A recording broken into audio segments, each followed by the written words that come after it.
Jadi welcome back to my channel.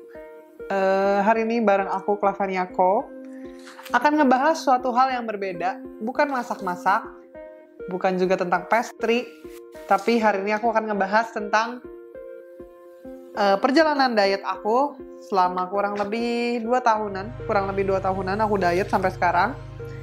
Memang aku belum bisa bilang kalau aku ini udah sukses dalam dietku. Tapi kalau menurut aku kayak why not gitu loh, aku nge-share ke kalian gimana caranya aku bisa nurunin bobot tubuh aku dalam waktu 2 tahun. Sebenarnya itu waktu yang panjang, tapi aku diet ini dengan santai. Yang penting akunya nggak stres supaya nggak terbebani juga sama kata-kata diet. Oke, jadi sebelum kita lanjut ke inti videonya, jangan lupa untuk subscribe dulu channel aku supaya aku makin rajin untuk bikin video dan memberikan informasi ke kalian guys. Ya wes, biar gak lama-lama kita langsung aja. Jadi aku mau kasih tau dulu berat badan aku dulu kali ya. Berat badan aku dulu maksimal banget, tergendutnya aku atau terberatnya aku itu di 110 kilo.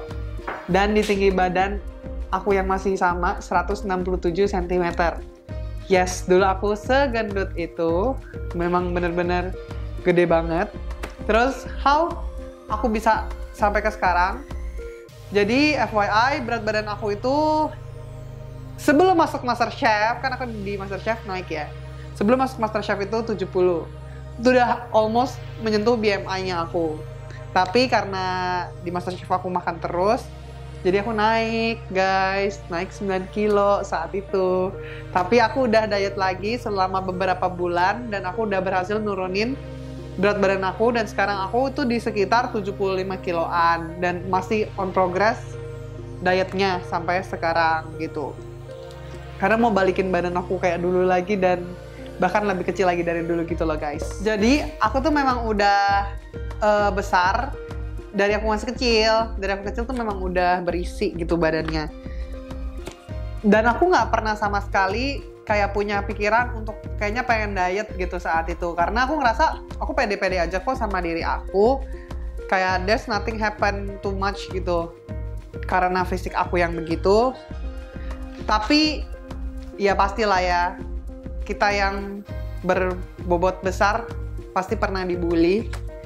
Aku dibully banget pas SMP karena bobot tubuhku yang melebihi orang-orang lainnya, orang-orang normal lainnya. Dan aku saat itu ngerasa kayak bodo amat gitu loh, I'm okay kok with badan aku saat itu. Sampai akhirnya tuh aku sampai berantem sama temanku, sampai geprak-geprak meja gara-gara aku pernah dikatain gentong sama temanku. Tapi saat itu aku gak ngerasa gimana-gimana dan gak ngerasa kayak gue harus berubah gitu loh. Sampai akhirnya pas aku kuliah, pas aku SMK, aku harus magang. Dan ini sedih banget sih. Aku ketolak di 3 hotel berbintang 5 karena fisik. Cuma karena fisik guys. Nah itu tuh ngebuat aku sakit juga, ngebuat aku down juga. Cuman karena fisik, aku ditolak dari pekerjaan itu dan aku bisa dapetin pekerjaan itu. Tapi karena aku dapat tempat magang, ada satu hotel yang aku bisa masuk ke sana. Jadi kayak ya udah dong, semua aman terkendali. Aku terus pede-pede aja sampai saat aku kuliah hal itu terjadi lagi. Aku apply untuk magang ke Bintan, tapi aku ditolak. Padahal teman-teman aku tuh yang lain yang nge-apply di satu hotel yang sama aku tuh udah kayak udahlah ini pasti Clava masuk, skillnya ada, basic backgroundnya juga kitchen dan lain-lain. Dan ternyata aku nggak masuk karena fisik aku yang kurang gitu. Jadi itu sedih banget sih. Sampai akhirnya aku diterima di salah satu restoran ya, kalian tahu Blanco Parmandif yang ada di Bali. Aku seneng banget di sana karena dia nggak pernah ngeliat fisik ataupun apapun yang di sana. Jadi aku benar-benar seneng banget dan enjoy. Tapi perubahanku untuk diet pun terjadi di sana. Nih, jadi pertama-tama aku tuh pernah jerawat. Aku inget banget di Blanco itu aku jerawat di jidat. Dan ada bisul gede banget, literally segede gini. Bisul segede gini guys. Itu tuh gara-gara apa tau gak? Gara-gara aku dulu setiap hari minum 1 liter susu coklat every day. 1 liter susu coklat, bayangin gulanya sebanyak apa. Dan aku masih kayak gak peduli gitu. Sampai akhirnya aku ngerasa, kok jerawat aku udah pecah tapi nggak kering-kering, masih terus basah. Akhirnya aku searching, dan ternyata kemungkinan gula. Dan FYI, aku dari papa itu ada keturunan diabetes. Jadi aku bener-bener takut banget saat itu, dan akhirnya memutuskan untuk, oke, gua harus ngurangin gula. Ngurangin susunya aja dulu. Ngurangin susu yang setiap hari aku minum 1 liter itu. Akhirnya mulailah aku diet-diet itu. Nah, pas diet itu juga kayak hal-hal yang aku lakuin ya. Kan di sana aku lebih produktif karena magang, jadi kayak bekerja. Terus aku juga olahraga setiap hari. Terus juga kontrol makan, ganti karbohidrat atau ngurangin karbohidrat. Karbohidrat yang simplex kayak nasi putih gitu-gitu aku kurangin, dan aku ganti ke kentang atau ubi atau oatmeal atau beras merah. Saat itu tuh aku sampai beli beras merah guys karena dietnya. Oh ya, sedikit cerita. Saat itu aku pernah salah juga saat diet, karena saat aku bobotnya 110 kg, aku memaksakan diri untuk olahraga treadmill. Awalnya sih nggak apa-apa karena kan itu jalan. Lama-lama kan saat bobot aku udah turun, aku lari. Ternyata kaki aku itu nggak kuat guys, jadi kena di bagian ankleku, dan itu mengakibatkan aku nggak bisa olahraga treadmill lagi, dan aku harus ganti olahraga.